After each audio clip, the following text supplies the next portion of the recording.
Welcome to Ecom Cowboy. This is D2C's daily show brought to you by Seguno and Postscript and AMP. And it is Wednesday, February 18th, 2026, the year of our Lord. And we have got a jam-packed show for you today, coming live from the beautiful hills of the Austin, Texas area. There is an AdWeek report that says AI is making marketing harder. We are going to dive into it.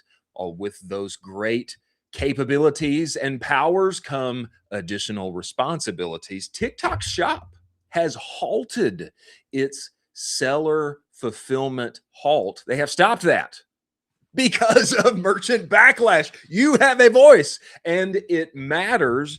Bing has also added AI visibility into its reporting that Google does not yet have. Let all the SEOs in e-commerce rejoice. As always, I am joined by my partner in crime, Colin Doherty. Colin, get in here.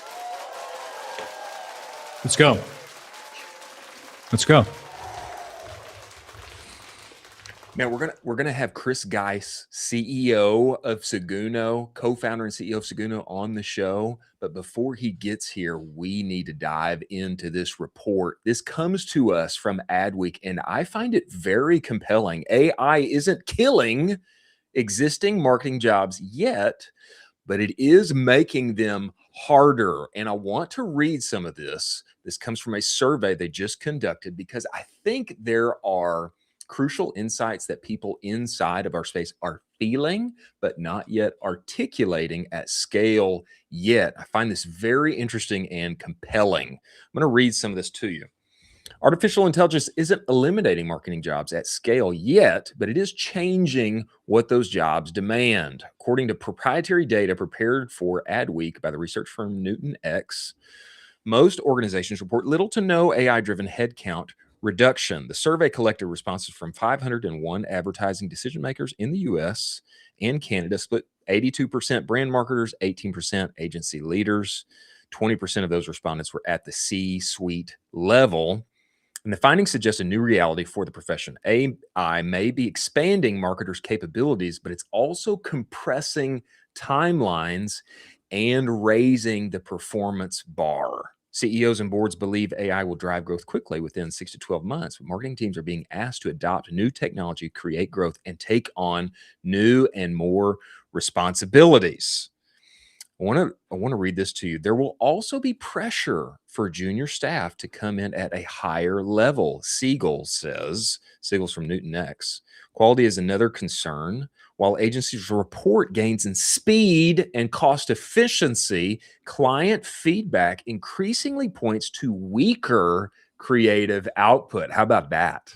Client feedback increasingly points to weaker creative output, a form of quality debt that may need to be addressed later. According to Sills, creative teams are feeling the strain most acutely. Survey results showed lower satisfaction among copy and art roles, and qualitative responses from brand leaders raised concerns about the risk of soulless marketing as generative tools become ubiquitous. Okay, when you hear all that, what is your takeaway? Do you think, yeah, that's something I have felt as I have delved into these tools myself? Do you see that as increasing? Oh, yeah, it's so cool. We feel so powerful using all these tools, but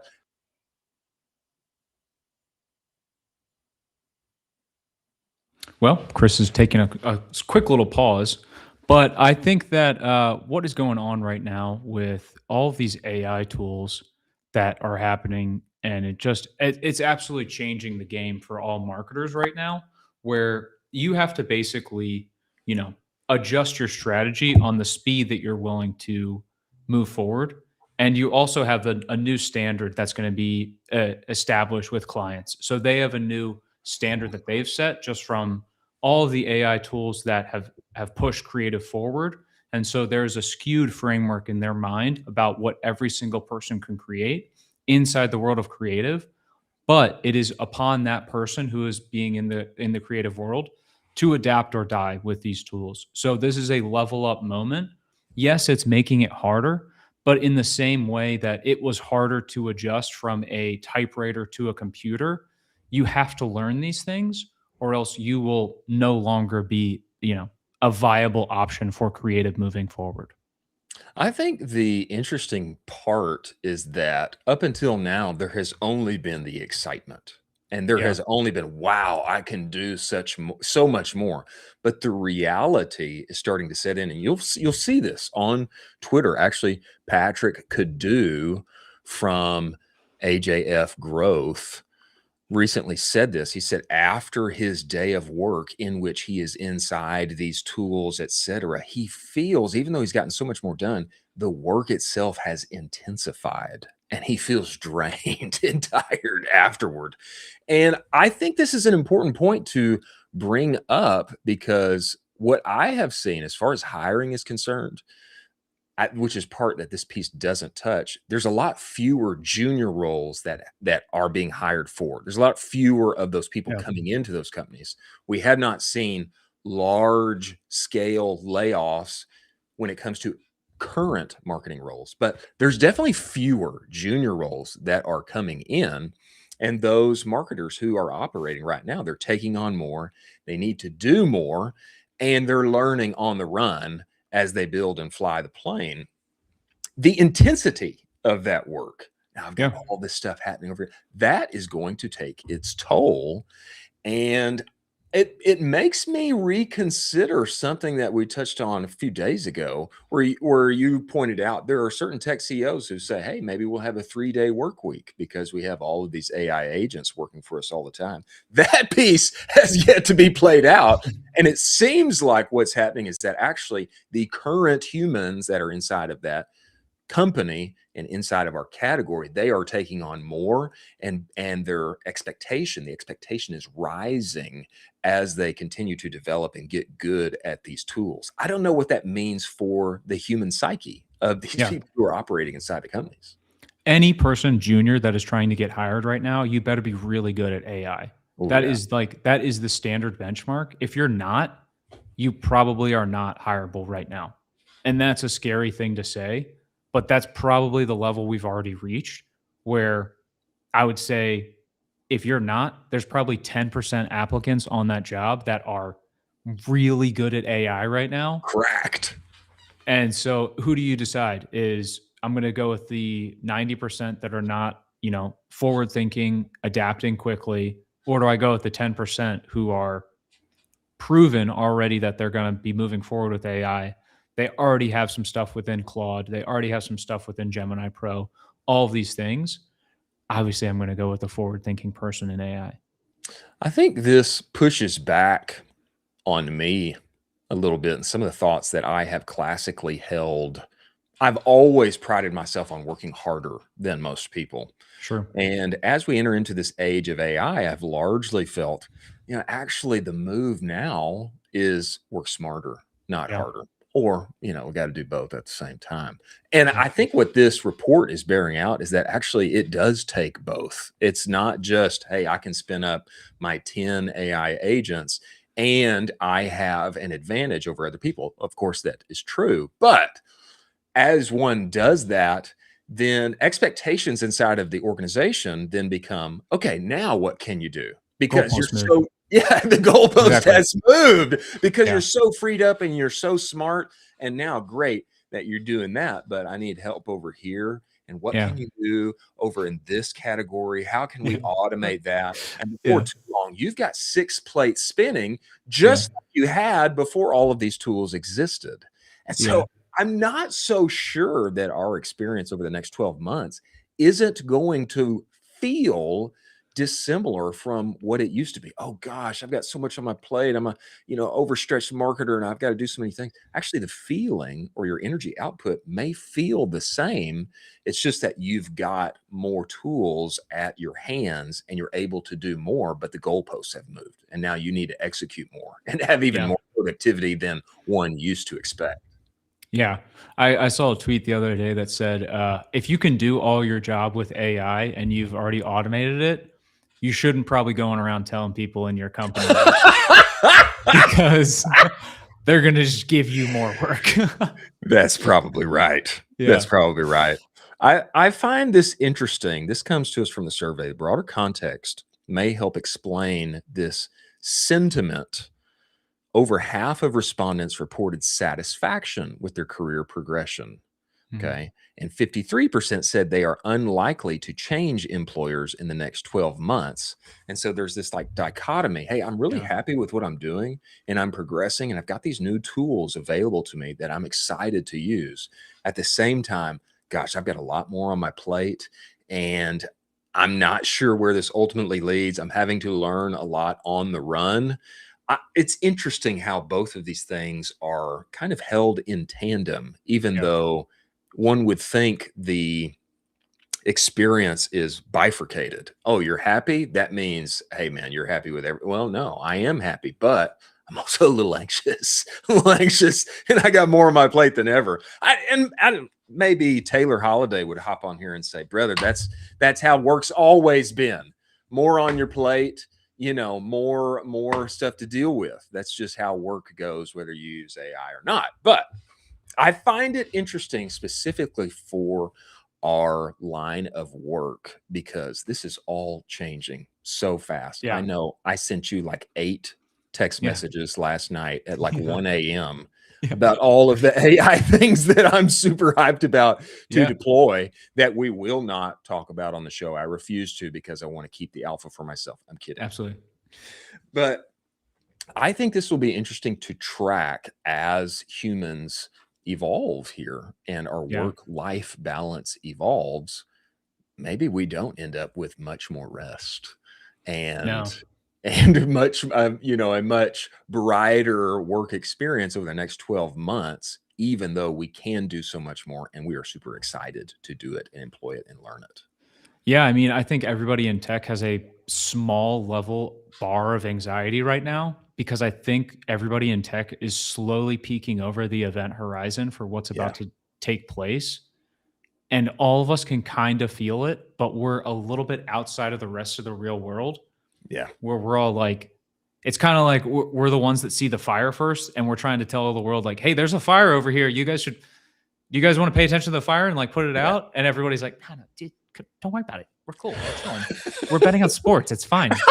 And we're like, no, no, no, the fire's getting bigger. Like, I'm just telling you guys, like, no, no, no, dude, we're betting on elections. It's fine. Don't talk about it. Yeah, It's cool. they're at call sheet, there's Yeah. like wars to bet on and everything. Yeah, yeah, yeah. Yeah. Like, no, Wow. no, no, no, no. Hey, that house just burned down over there.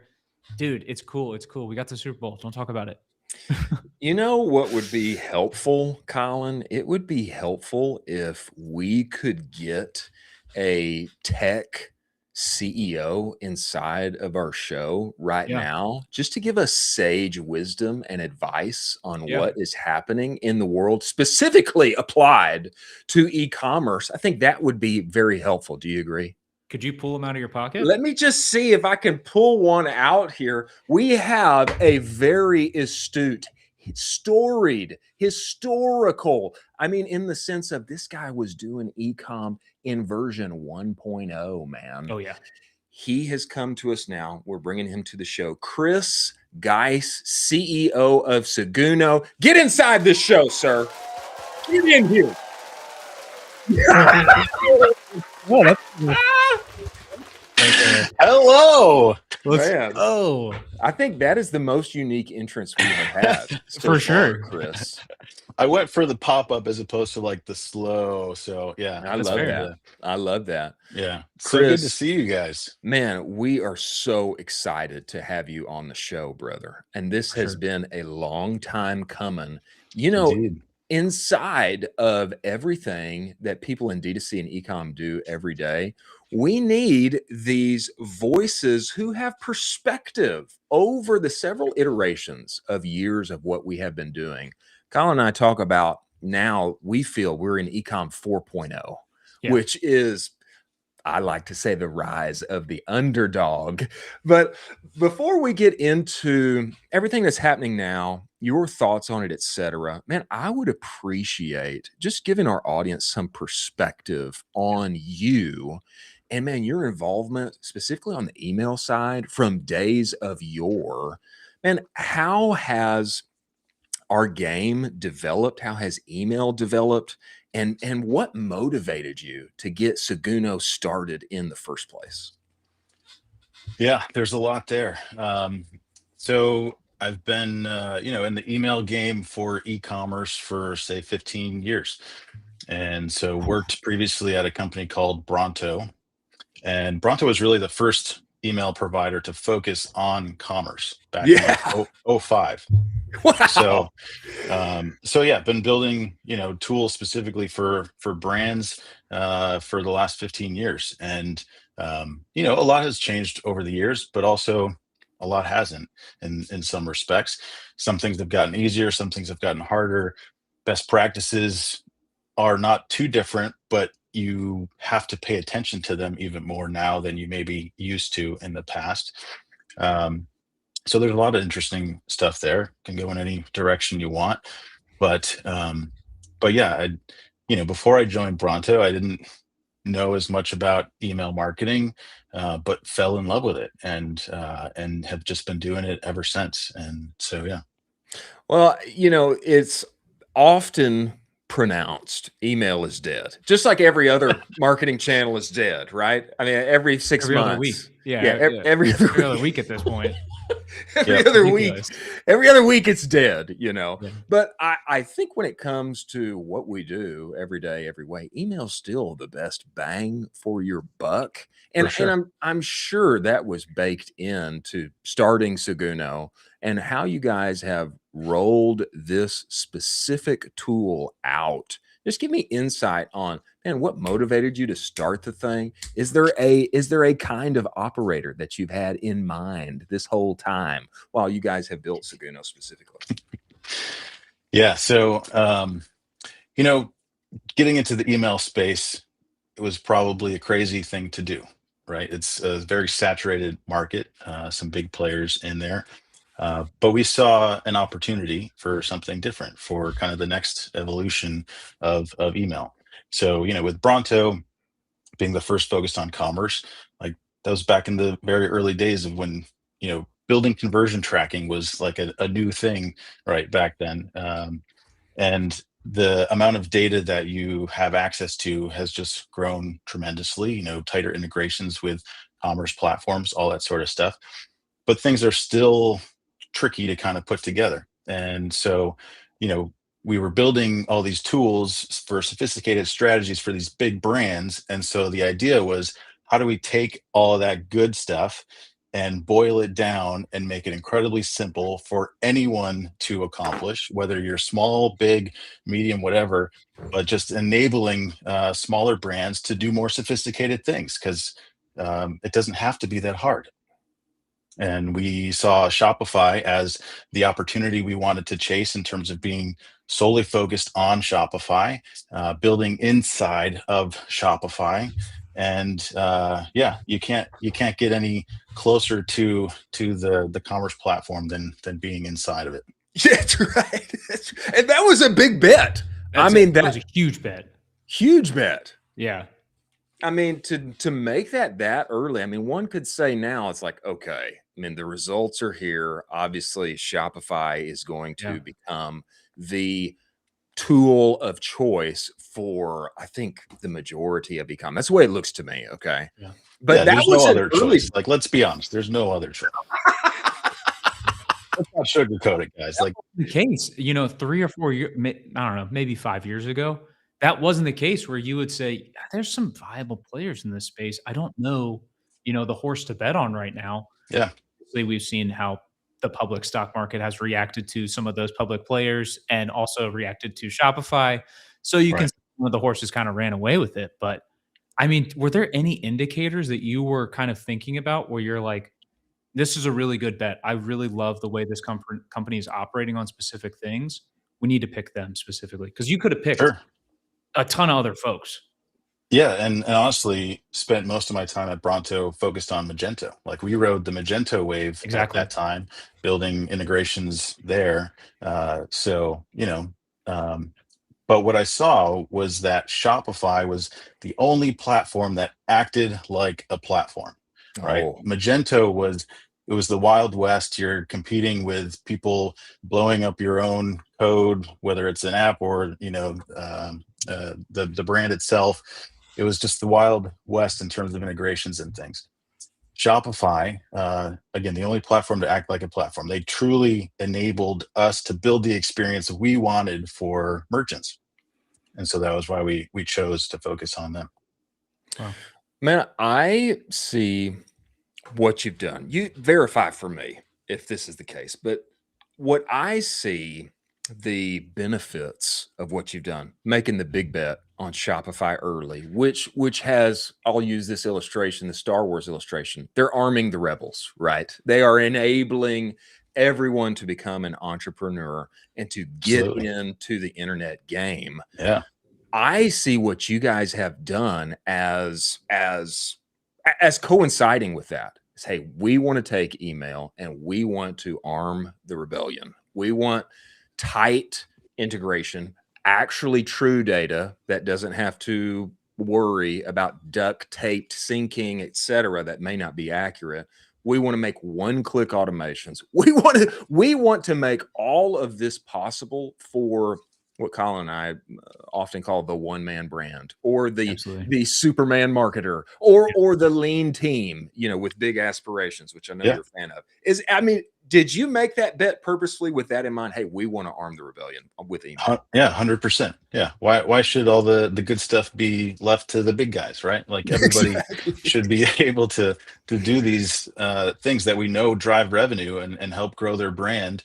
And why do they have to hire somebody to build something, or why do they Yeah. have to build super complex workflows when maybe you just need to like check a box? Like we know Yeah. what you're trying to accomplish. We can build that in, still give you the ability to customize things and make it more tailored to your brand. But we know what you're trying to do. We can just make it easy for you. Yeah. There was a thing that went a little viral last week on Twitter with Toby, the CEO of I think the founder of Shopify, co-founder of Shopify, I that think I've he is heard of them. Yeah. shipping. Yeah. Yeah, I think I've heard of him. he's shipping the most amount of code this year so far than he has over the previous 3 years as a founder because of the new tools with AI. How are you guys thinking about that with your team where you're saying, wow, we have some crazy tools on our hands here? How can we ship exactly like they're doing it? Where, I mean, the amount of code they're deploying at this point is crazy. It's insane. And Yeah. there's nobody else out there like Toby. Like Toby is Yeah. just incredible. There's no one better suited for what he's doing with Yeah. Shopify and to make that 100-year brand like he talks about. It's just incredible. But yeah, I mean, AI has changed the game for a lot of things, for people's productivity, for everything across the board. Whether it's building things or whether it's enabling you to do marketing faster, and obviously those two kind of coincide as well. But yeah, we're focused on shipping as fast as we can, and it's tough keeping up with Shopify itself too, right? Because Mhm. they are just, it's the pace of innovation for the size of company they are is just insane. And Unreal. so it's Well, that, keeping up with them and building our own stuff is a lot. Yeah. that's an interesting point that you bring up that I have not considered, Chris, because you live inside of Shopify and you have dedicated, hey, we're going to be the only marketing suite that lives inside of here. Make it happen. Easy, simple, do it. You probably got to keep pace with all the Shopify's iterations Yeah. and how much they are rolling out. Yeah. Is that the case? 100%. Yeah. Yeah. We are so Wow. locked into what Shopify is doing, where they're going.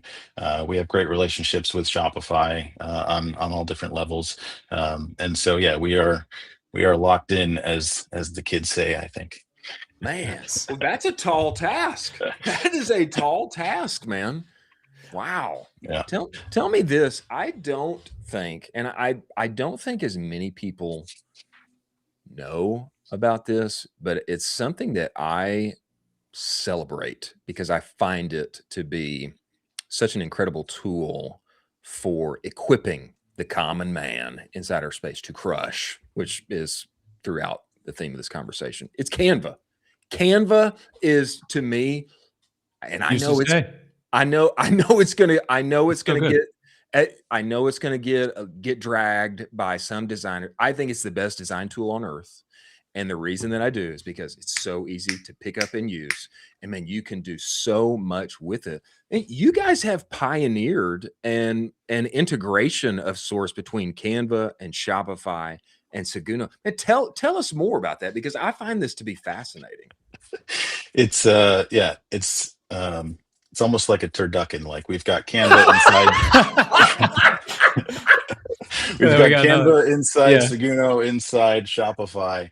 It's but it's magical because Canva, like you said, I think is the best tool out there, especially for that segment of the market. But they're going after enterprise at the same time too. Like it's the parallels with Shopify are pretty cool. But it's an incredible tool, and so one of the ways that we look at things as we're building stuff is like, should we build something or should we integrate with one of the best tools out there? And sure, we could have built like a little image editor thing inside of our editor, but why not give you the full power of Canva to do that instead? So we were, as soon as Canva opened up, developer access, we were standing in line. We've been with them for years working on integrations and things. So we built it right inside of Seguno. So now you can access any of your Canva designs from inside Seguno, drop them into your email. You can also edit any image from inside while you're crafting your email. Just say, hey, I want to edit this image. It pops open Canva. You do what you want. You say, okay, return to Seguno, and then your image is right there inside of your email. And it can be, so we also give you like full access to all your Shopify stuff, right? So you could say, okay, I'm going to pull this product image for this, image section here. Oh, actually, I want to tweak it. So let me just edit that. And then that pops open that product image. So any image you want, you can edit with the full power of Canva while you're crafting your emails. So it's just beautiful. So that's kind of one aspect of it, right? Is how we've integrated Canva into our Seguno products. But the other is we built a separate two-way integration just between Shopify and Canva. We saw this gap in the market and we filled it. And we worked with those guys. We spent years, honestly, before we kind of put it out into the world. And from within Canva, you can have full access to all of your Shopify products, images, files, anything you want right there. Your links to your products, your details around pricing or titles. You want to craft an ad or something, you just drag over a product image, tweak it, whatever you want, add over the title, everything. Then you can export back to Shopify. And then similarly, within Shopify, you could be looking at your product detail page and be like, yeah, I want to actually edit this image. So you could say, okay, edit this image, and pops open Canva.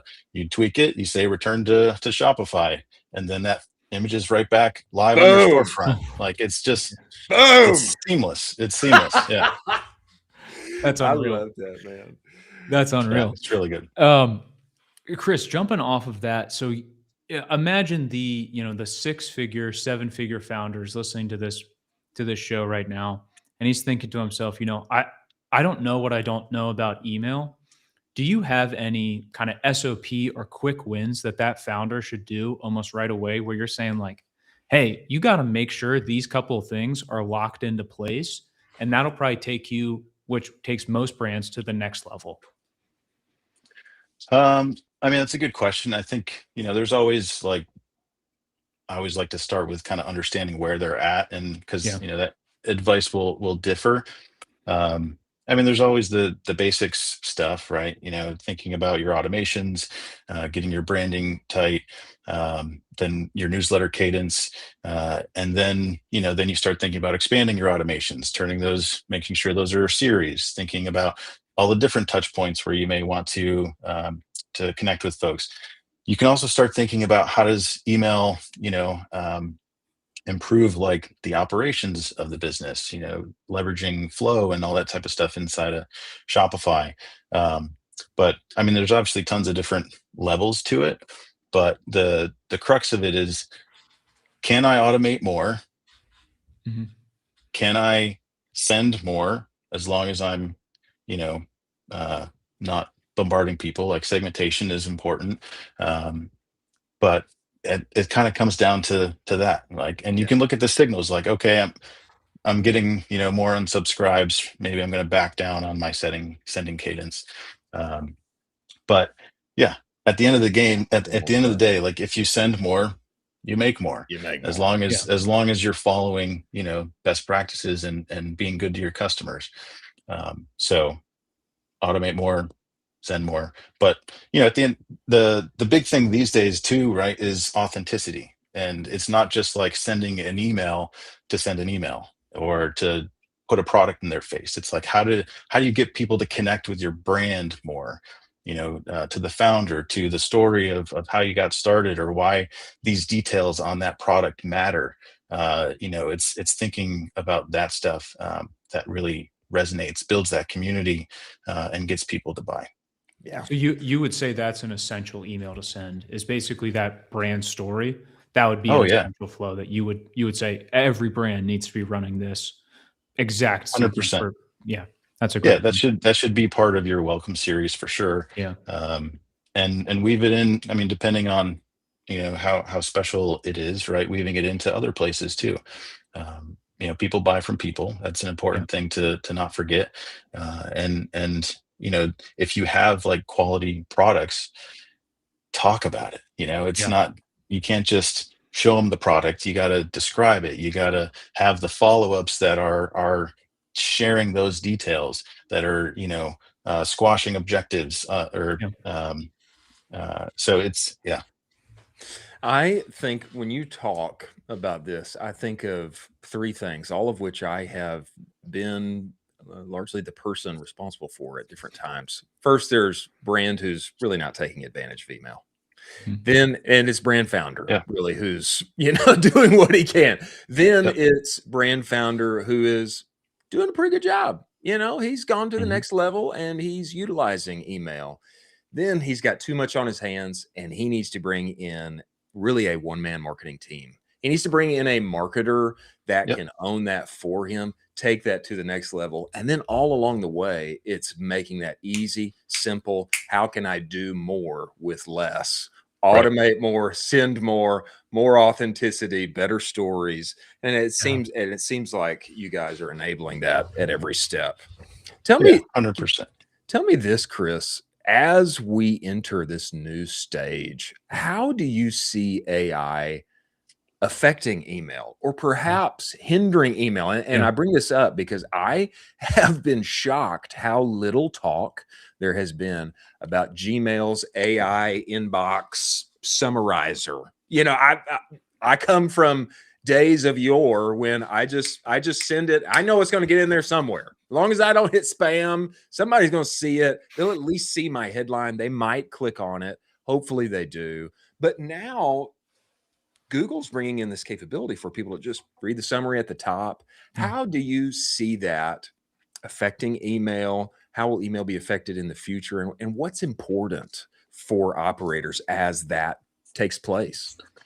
Yeah. I mean, AI is affecting every aspect of email, right? Whether it's inbox placement, whether it's these types of summaries that may impact your open rates, or whether it's email creation, like across the board, AI is impacting everything, right? When you think about, the summary, I think it's a good thing, right? It takes a little bit less pressure, like off of your one sentence kind of preview text. It allows you Okay. to provide more context in the email, right? Like make sure you got good text in there. You're not just all image based. The more That's images you good. have, you need alt text. You got to make sure it's readable for the machines. You got to make sure that you have enough context there so it can provide a good summary. And so I think that's a good thing. And again, there are other things like Gmail annotations that I think are really powerful that not everybody Mhm. leverages. again, it's kind of something we just do automatically with Seguno. But I don't even know what that is, Chris. so let's say you are doing a promotion and you're including a discount. And especially like if it's a unique code with an expiration date, this is perfect. Gmail will actually like add extra information to the inbox that can show what the promo is, like 10% off. Here's your code, and by the way, it expires like in a week. So it can bubble it up to the top too, like in the promotions tab. So those are really powerful things to take advantage of. Again, things we just kind of do automatically for people, so you don't have to worry about it. But that's a powerful thing. Wow. Wow. You know, I've probably with my own hands, not like telling somebody else to do it, with my own hands, I think I have generated about $30 million in email revenue over the past 2 years. And I had no clue what that was. And the great news is Seguno will do it for free for me automatically.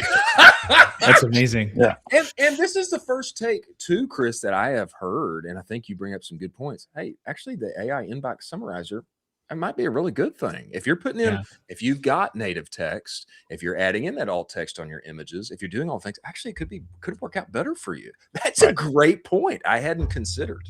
Yeah. And sending cadence is really important, more than ever. We're seeing brands get punished for having gaps in their sending, so that's something to make sure you're sticking to. So yeah, the like inbox placement, there's they're leveraging AI for tons of that stuff. Wow. And so the best practices really matter more than ever these days. Wow. Do you have a customer or brand that you absolutely love and you want people to check them out more, where you're saying they are doing some of the best email that I've ever seen? Do you have anybody that you can point to and you're just like, people need to check them out?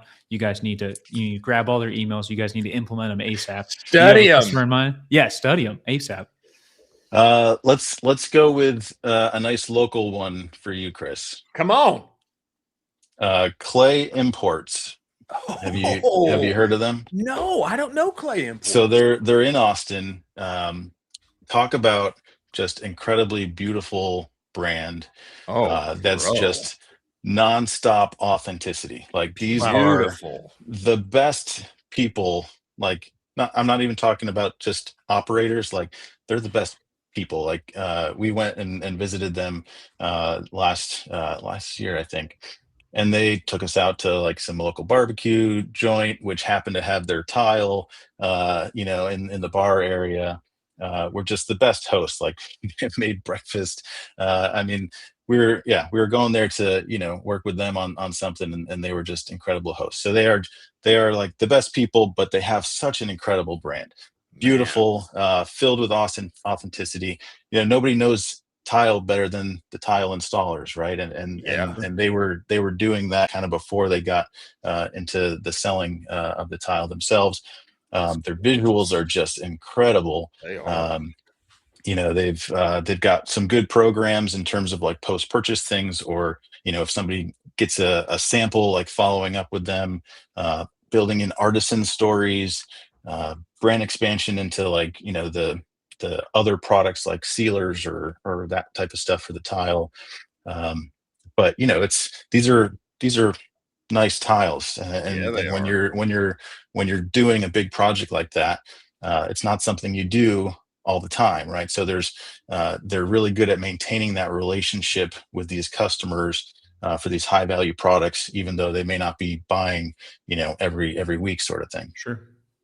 Yeah, Colin, I think these breeze blocks belong on your back porch. I'm looking at them right now. Yeah, let's do it. I think they do. I need something out there. Let's do it. Chris, man, we really appreciate you coming on the show and making the time to join us. It's my pleasure. But man, before you go, I'd love to just give the people what they want. Man, where can they find you? Where can they test drive Seguno? How can they take the next step with you if they're ready to do that? Would love to answer that question. Do I have another minute to talk about something else? Of course. Absolutely. Okay, sweet. So back when we were kind of talking about, And actually, I love how you've described it. Your Shopify data is the data, That right? is the I data. I love the way you've described it. But just a little bit on that, because I think it's more important than ever. Um, the funny backstory is, like, when we were starting out, we had a copy of all your orders, all your products, all that stuff in our database. And then one day early, in our journey, I came into the office. This was just my co-founder and I at the time, but I said, let's just delete it. Let's let's just delete that data and not hold a record of it. And let's actually just pull it from Shopify when we need it. So it's live, it's Wow. always up to date. And so Wow. we made that decision really early on to actually leverage Shopify's data as the source of truth for everything. And we actually send more data back into Shopify to improve everything you can do there. So I think it's a really important thing. And why it's more important than ever is because of AI, right? Oh You yeah. want you want to have Shopify be your commerce operating system, like they describe it, and having that structured data in Shopify is going to make everything there more Yeah. powerful. You want that centralized location for your data. You don't want it to be siloed into an ESP or some other No. platform. You want that field data on your customers, structured data on your products, everything. They've have Shopify enabled meta fields in a much more powerful way than it used to be in the past. And so we're now all about getting more data into Shopify through meta fields and things. So you can leverage it in segmentation. You can measure or use it in workflows. You can use it in discount targeting, on-site personalization. The more data Shopify has, the better their AI is going to be That across makes the sense. board. Yeah. And that's why it matters more than ever. You That want makes a Shopify lot to of be sense. the OS and the data layer. You want the apps and other platforms to be the activation layer. Well, Wow. I mean, that has to speak to why you guys got the award in 2024 for App of the Year on Shopify. I mean, that the points that you just made there, I think, are so valid. And you want your data living inside of Shopify. You want that to be structured, enriched as much as possible, and not having to just Yeah, trust here and there. Oh, it's somehow accurate. Actually, they made up my data. You want it to be as verifiably secure and right. true as possible. Yeah, I mean, we've heard from customers before that they would create their segment in their email provider and then go back to Shopify and create it again to check to make sure it was accurate. Like, that's just Yeah. nonsense. Like, Yeah. you don't need to be No. doing that. But just like proof that Shopify is thinking this way too, right? Just the other day, they enabled you to leverage meta fields in Shopify analytics. So, like, that is a huge thing. Would encourage everyone to look at, and that is another reason why you just need your data in Shopify. Wow. That's excellent. That's excellent. Well, man, we really appreciate you coming on here and making those points. I want everybody to go get a free trial. Yeah, I mean, let's Absolutely. do it. go get And a free yeah, trial. Go to Chris. Seguno.com, seguno.com. Uh, just say, hey, the Cowboys sent me, All and right. we'll hook you up. We'll give you an extended trial, whatever you need. Yeah, we're here to help. Honestly, like, every aspect of our business is focused on service and trying to help people with people, and so whether that's onboarding, whether that's customer support, whether we don't have like a big sales team, or we don't have a sales team. Like, you're essentially like talking to who might be your CSM, as opposed to a salesperson. Yeah. And so, yeah, service is at the heart of everything we do. I mean, Colin, even that's a huge point. Having a That's massive that you just having a undersold that. CSM. That's a That's huge. huge point. That's That's a huge. huge point. Yeah. I won't mention any names, but there's been times where I've got a whole lot of money that we're doing over whatever platform, and I can't get a hold of anybody. I Yeah. can't get them on the phone or send a Yeah. pigeon. I mean, you just can't reach them. It's Having a crazy. CSM, that's crazy. Wow. Well, Thank you guys. I love listening to the show. You guys are so much fun and help keep me informed too.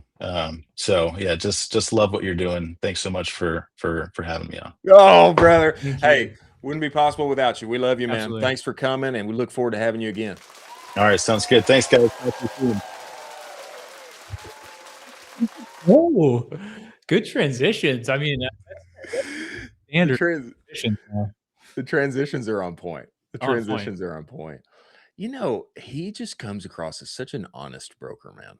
Absolutely. And I mean, there's a point there that I wanted to also make with them where as Shopify stores scale really high, eventually, if you're lucky enough, your store will eventually need a head of data.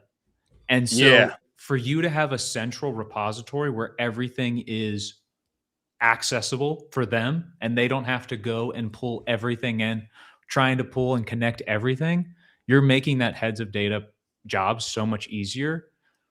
And eventually that you almost all Shopify stores will reach that level where Wow. you will need a head of data.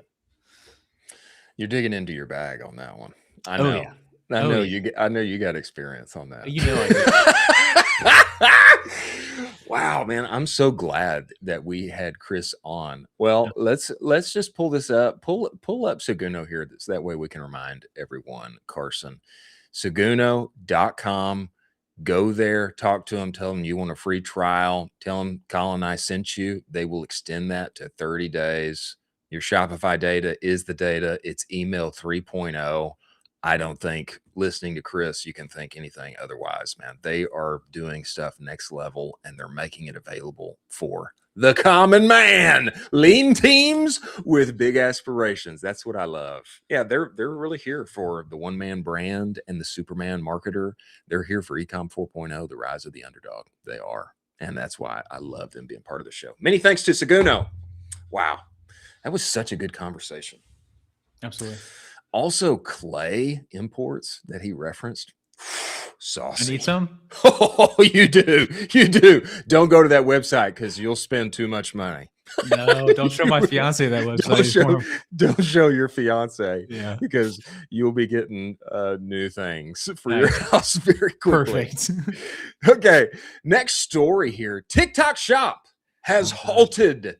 TikTok Shop has halted its plans to end seller shipping. This comes to us from JT Sarafa, who I saw it first from yesterday. Massive TikTok Shop news. TikTok has reversed the removal of seller shipping. TikTok says that seller shipping will not be removed. TikTok. Oh, yeah. Okay, yeah, that's the decision. That's it. That's what they're reversing. They will not now be removed, and sellers will be able to continue to use seller shipping for the time being. Wow! After a month of brands scrambling towards TikTok Shop and fulfilled by TikTok, TikTok reverses their stance, and this was due to an outcry.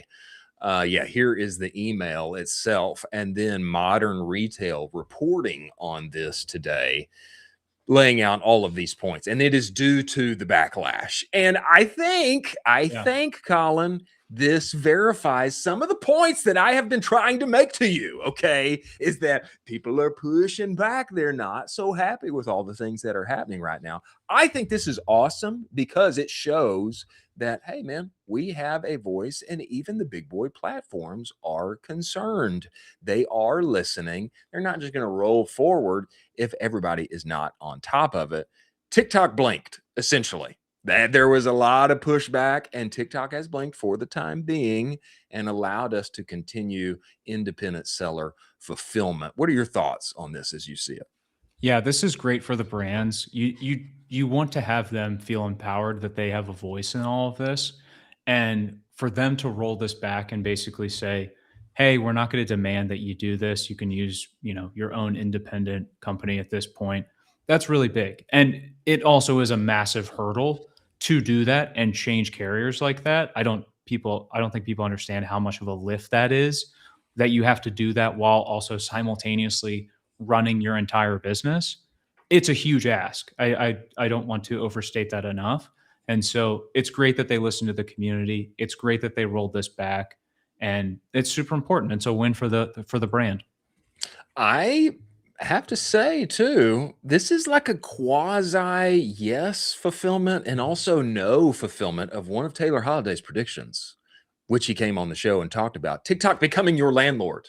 Now, hey, if you're a TikTok shop, you have to sell through them. They're going to take extra mashugana on all of those sales. It was happening, then it didn't happen. It's not happening yet. I don't know if they go back and reverse by the end of 2026. But interesting, they were going to do it and then rolled it on back. Perhaps for the betterment of us all. I think there were a lot of people not happy about it. Yeah.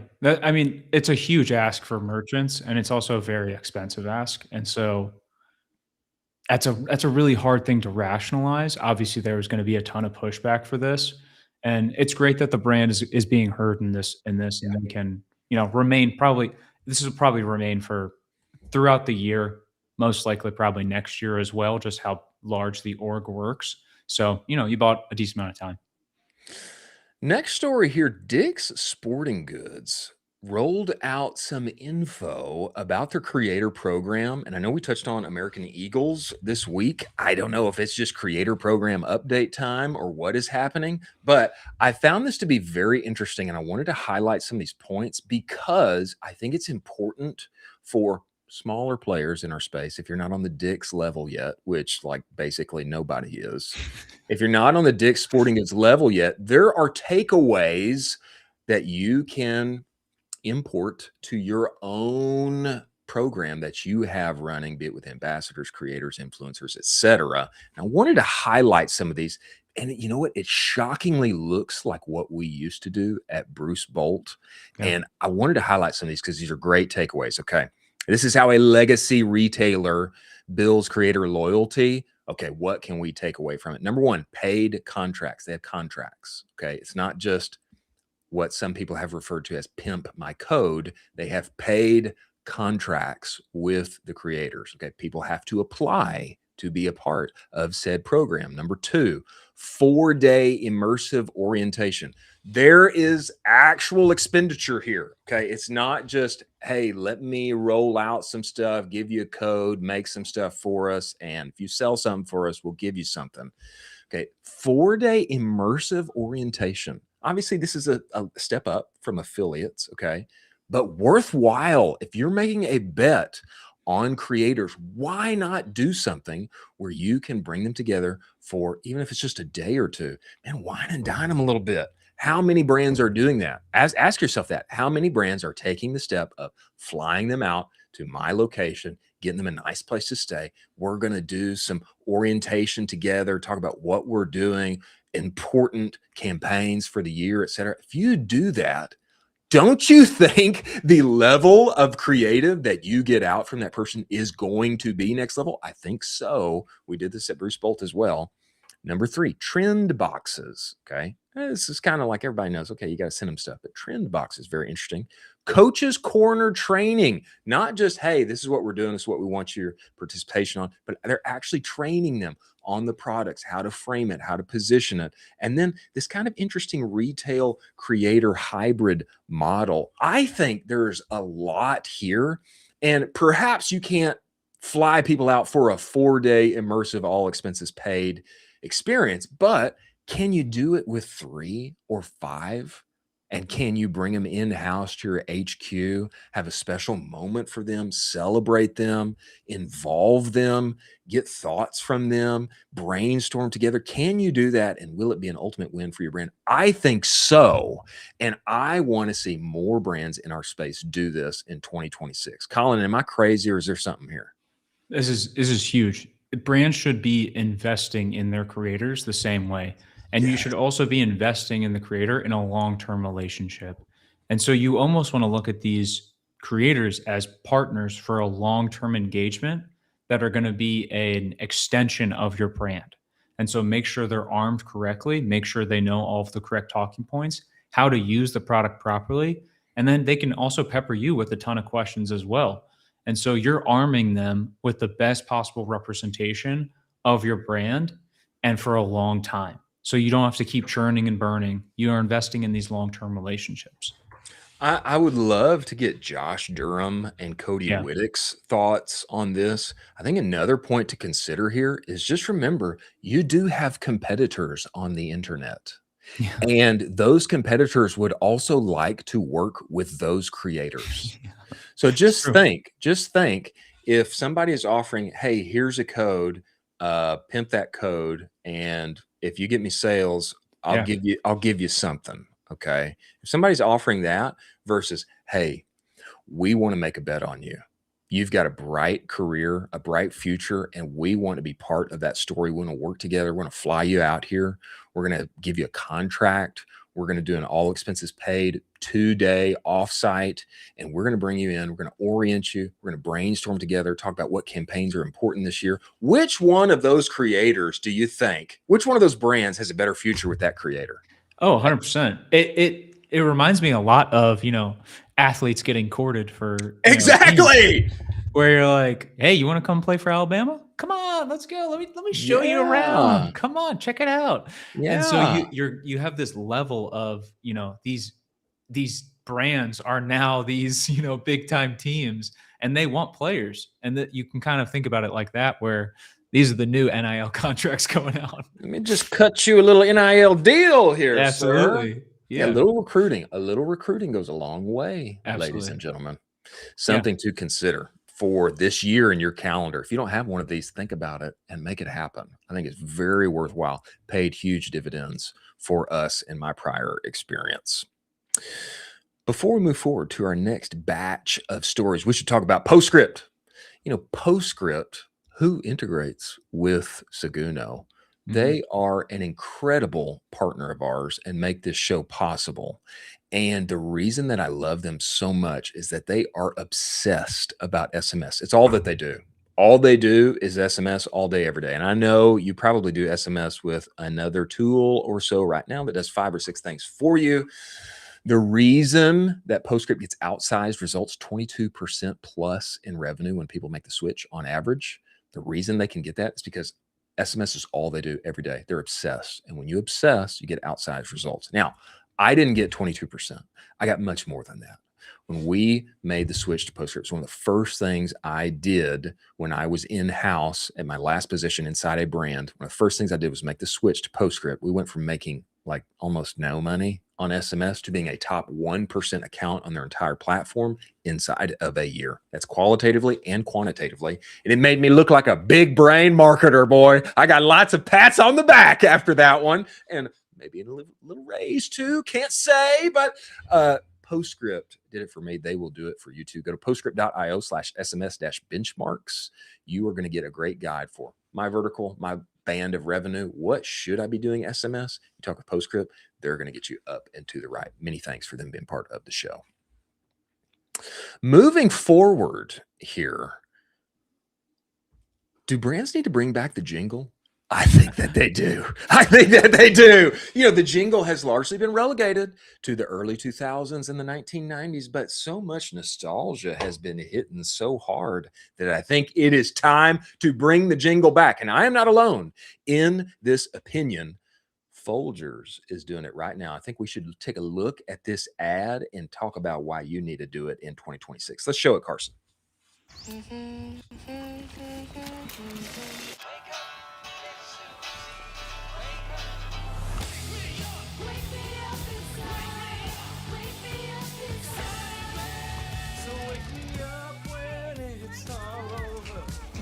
So I wake in the morning and I step outside and I take a deep breath and I get real. I wake up every evening with a big smile on my face and nothing's out. The moment I wake up, before I cool, the best part of waking up is Folgers in your cup. Ooh, the classic. Oh, the nostalgia hits so hard. The best part of waking up is Folgers in your cup. Now, we all know, okay, I formerly having a coffee company myself, we all know that Folgers, okay, it's not the best coffee out there, but that jingle, it is ingrained in my brain. And as my man is singing it in the kitchen, it makes me long wrong for a big cup of coffee, a big cup of Folgers coffee. I think, and I have thought this, and this is giving me excuse to say it out loud. We need to bring back jingles hardcore in 2026. Differentiate thyself, dear brand, and create just a little worm inside of your customer and potential customer's brain to remember you and bring you back into their consciousness again and again. I can still remember commercials from my day as a kid. I can sing them right now. Call 267-8433 because the next best thing to do is Dalworth Clean. Okay, why can I do that? Because somebody wrote a jingle and I heard it in a commercial again and again. Am I wrong? Or am I a genius? I love this. I think all brands should have a jingle. This sounds really fun. It's also a little bit out of left field where, not everybody's thinking about the jingle for their brand.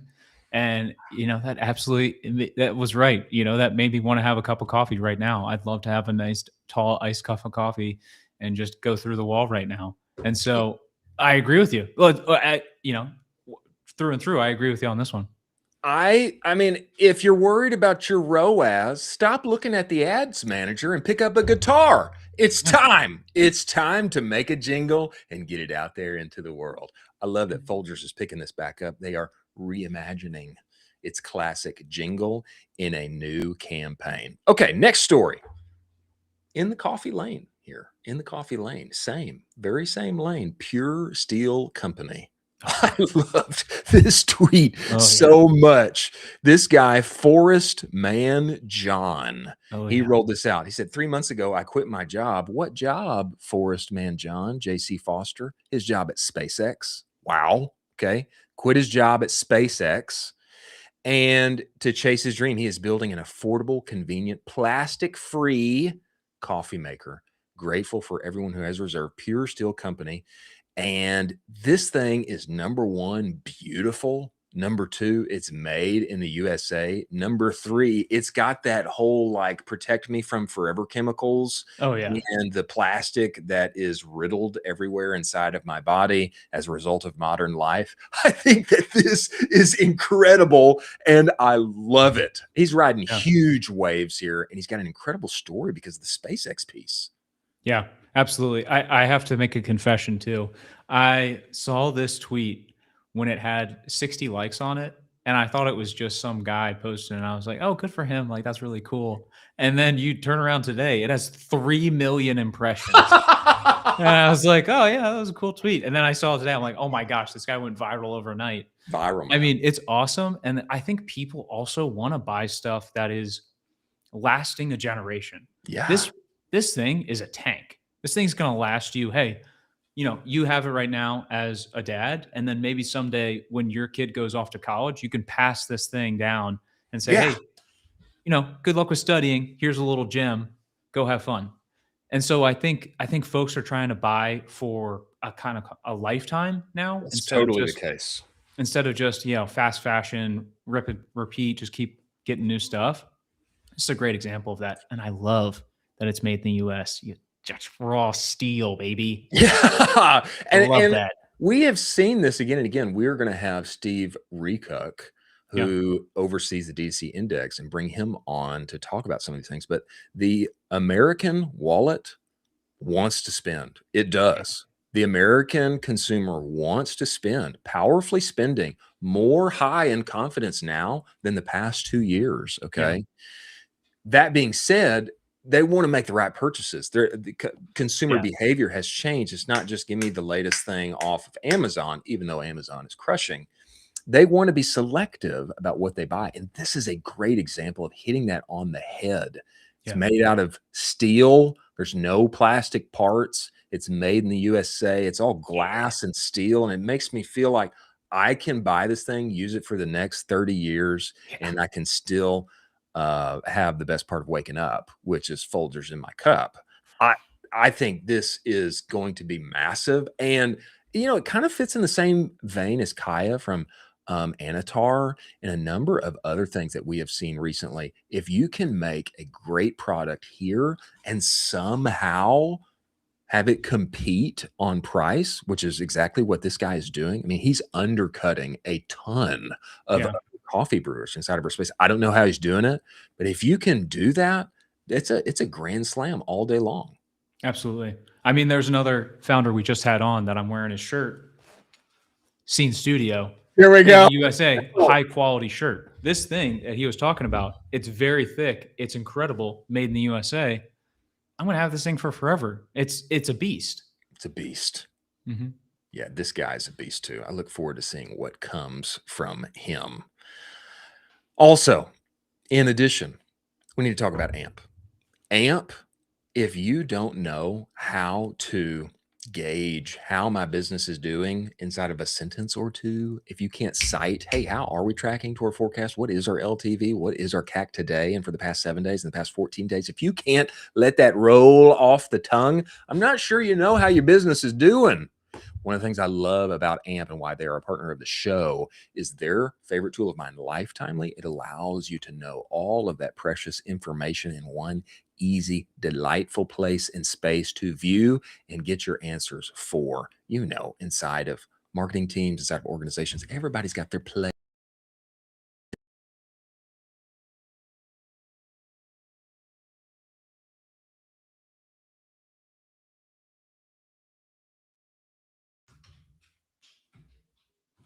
Obviously, we love AMP as well. Chris will be back shortly. Carson, do you want to go to the next story as well? This is the excitement of going live, I suppose. Yeah, Carson, do you want to bring us to the next story as well? Just pure chaos. This is the excitement of going live. You love it, dude. We love it. I don't know what is going on with my computer today. You're getting attacked. You're getting attacked by the agents. Getting attacked by the agents. Moving to Bing ads. Really exciting here. Bing ads are here. They have added AI visibility reporting, which is something that Google is not doing yet. Google has not done this yet. You want to hear something crazy? Yeah, tell me. I found a Bing agency. You did? You found one? No. Oh, okay. Still haven't found one. I thought that you did. Okay, No. this is exciting for all the SEOs inside of our space. Unlike traditional search engines, AI answers lack native performance reporting to help businesses develop organic visibility strategies. Bing is the first platform to offer some transparency. A few weeks after publishing its guide to AEO and GEO, Bing launched AI Performance Report in Webmaster Tools. This new report tracks citations inside of Microsoft Copilot, AI-generated summaries in Bing, and select AI partner integrations. Now, obviously, total citations, average cited pages, all of this, it's happening inside of Bing, which is probably not the largest place in space where all of your business activity is happening, but they're out in front of Google. And like we have covered on the show, some people say, hey, if you're selling to 60-year-olds, Bing is the place to be, and you're going to be a deca millionaire if you got a good offer for that. I have yet to find a Bing agency as well, but I think this is interesting, and Google better get on its horse. Otherwise, they're getting left behind in some respect. I don't think they're going anywhere, but I think this is good because there's so many questions around AEO and GEO. Yeah. A good thing is it kind of pushes the industry forward a little bit more. Once one player enters into the marketplace, they lay the foundation for everyone else to kind of join in and kind of copy them a little bit. And so with them doing this, it's going to allow more players, like you just said, Google, to come in and basically launch a copycat. But it's good. This is important. We really need to have this happen no matter the player. I was inside of a very favorite Slack group of mine, and this question came up. It's like, hey, AEO, GEO, does anybody know anybody? Can you get me solid information on this?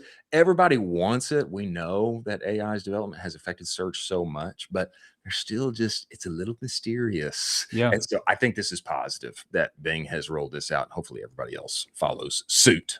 Yeah. As we wrap here, D2C homes are very much a thing. I'm ready. This comes to us from Bowtied Farmer, and he's citing history here. Twitter is amazed. Sears sold mail order homes 100 years ago. Did you know that? Mail order homes I don't think that I knew that. We could never do this today. Sutherland actually sells complete home packages right now. Floor plans, material lists, progressive truckload deliveries from slab to roof. And he says, go outside and touch grass today, Anon. I love this. I didn't know, but I want more of this to take place. Some people call them Ozempic homes. There's some Ozempic homes that have rolled out in San Antonio. Brother, if I can direct drop ship a home to a property, maybe somewhere outside of the Austin, Texas area with a little land to it, I want to look at that thing. I think this is exciting. I want to see more of this. Yeah, I mean, I got super into this rabbit hole a couple of months ago, to be completely honest with you. You did? I did, but it was about building like secondary offices and pods on your property. Yeah.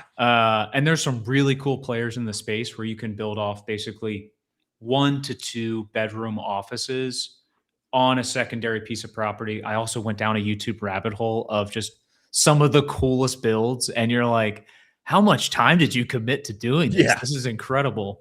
There is a really interesting new company out of Austin, Texas that just launched a brand new townhome. And it looks beautiful. I mean, gorgeous. Yeah. So I would hope and pray that they actually, pick up this model and start pushing it out nationwide. I think you've seen a little bit of what they're doing. And when I saw it, I was like, this should be in every neighborhood in America. This thing is incredible.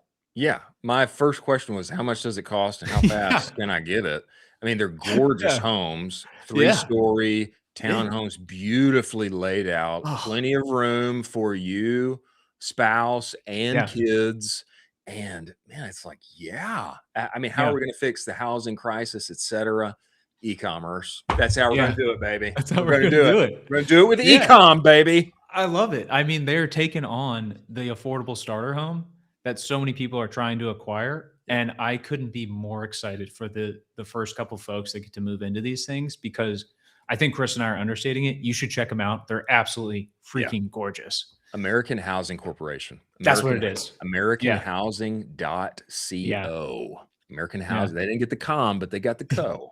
That's a very 1980s company name. You know what I mean? Where it's like Tools and Licensing and Co. Company. You're like, yes, that's a good one. That's a good one. And their logo is an American flag. American Housing Co. It sounds like they were started in the early 80s at some time. But what they are doing is really cool. And man, I hope there's even more of this, because it's going to be a great way to fix the American housing issue. Oh, I completely agree. Many thanks to Postscript and Seguno and AMP for being partners of the show. Many thanks for Chris Geiss coming on the show and giving us sauce and history and details on how to win in email today. We have got a great couple guests coming up this week. We're going to do a mailbag with Sarah Levenger. If you got questions for all of the cool psychological advertising things that Sarah's got in her bag, you need to ask us, and we will ask her live on the show. We will be here tomorrow. Thanks for joining us. We will see you on the other side.